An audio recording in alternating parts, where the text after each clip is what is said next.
Alrighty, welcome to the challenge review. So in the previous video, I left you guys to figure out how to destroy the laser when it gets off your screen so that we can clean up our hierarchy.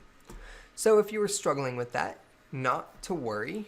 I'm going to show you how you would have done it from scratch if you were struggling. So the first thing I need to do is let's look at how to check if my laser is greater than or equal to 6. If you look at the player, we've already done this previously by checking the position of our player on the Y, checking if it's greater than 0.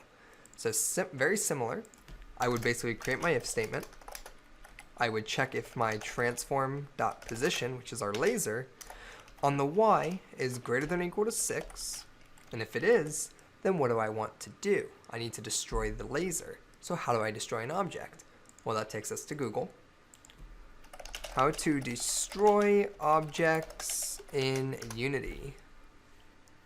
And as you can see here, we get to the scripting API, destroy. So here's the function. So static void destroy, and removes a game object, component, or asset. The object will be destroyed now, or if a time is specified, seconds from now. And if we look at the example, it's this simple. We type the destroy keyword, so capital D destroy, open a parenthesis, and then we pass in a game object that we want to destroy. So we can type destroy, open a parenthesis, and pass in lowercase game object. That stands for this game object.